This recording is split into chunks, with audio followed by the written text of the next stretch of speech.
I remember something else that I used to say to you. How much I wanted to kiss you.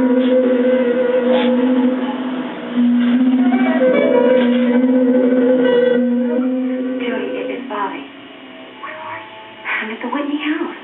Sarah's up in their bedroom right this minute. Listen, Jodie, things are happening a lot faster than I thought they would. What things? I found the watch. Or at least one of them, if there really are two. Oh, my God. I don't hold much with gadgets, Mrs. Whitney.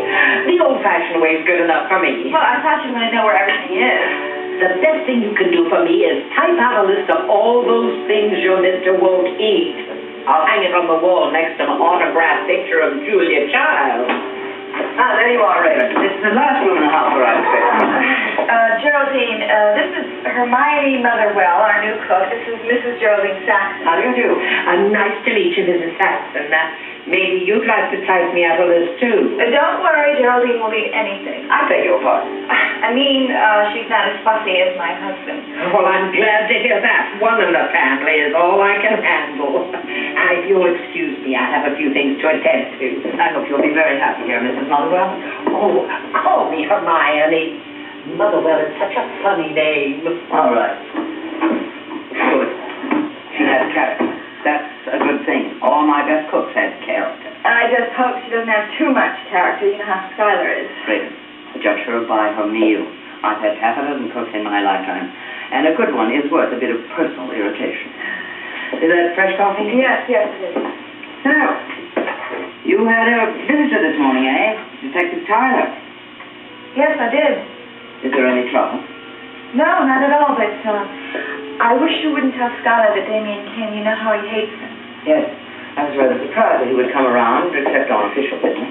Well, he showed me a letter that his father had written right before his suicide. My dear, why did he do that? I don't know. I think he's just the kind of man who needs sympathy. Did he get what he was looking for? Of course not. Why should he? Damien's father means nothing to me. Nothing. Miles says it couldn't have happened that way. Do you disbelieve him? This isn't fair. I'm sorry. You said you wanted to make this painless, and now you're asking painful questions.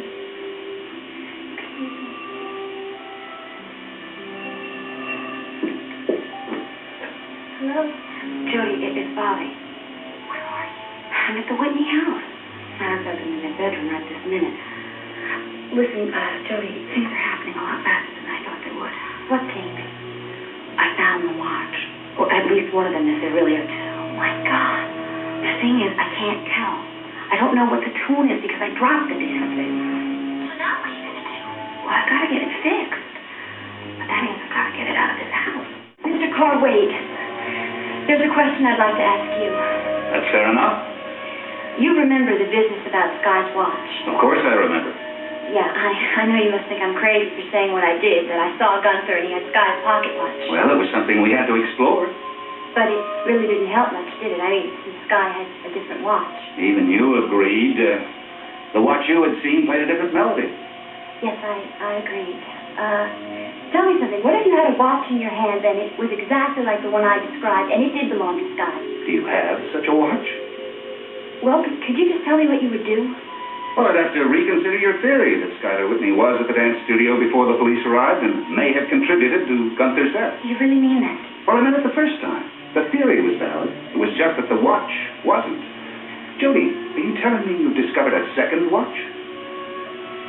The truth is, I just don't know.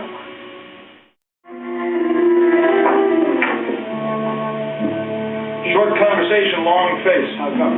Oh, just the way things are right now, I guess. Oh, honey, cheer up. Things are bound to get better.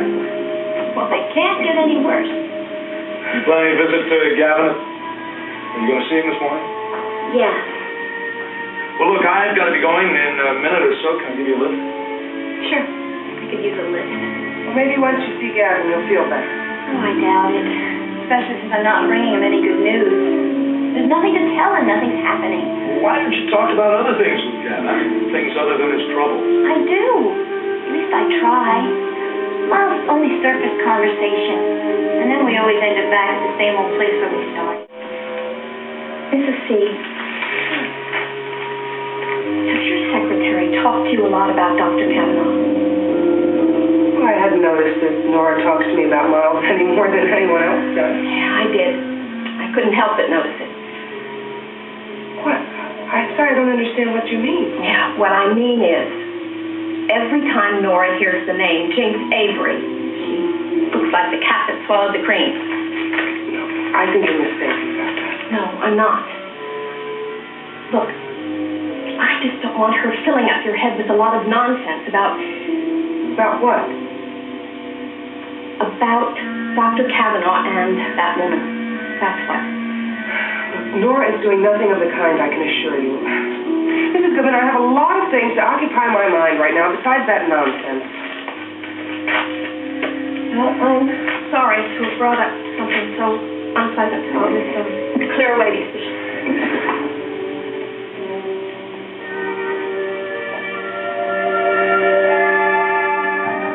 Do you remember this one? I even keep it with me. If now you saw me, you would say, where's the face that I once loved? And I would answer, gone before. It tarries veiled in paradise. And once when the morning star does rise, and the earth does lose its clouds away, and we stand safe within the door, and then you shall lift the veil thereof.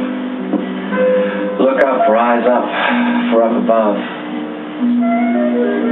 our palms are grown, our place is set, and there we shall meet where we once met, and love a familiar love. I remember something else that I used to say to you. How much I wanted to kiss you.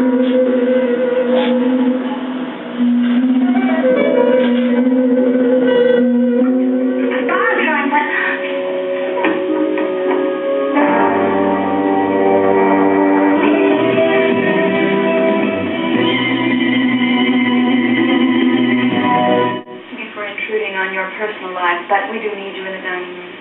Yes, ma'am. Sorry to keep you waiting.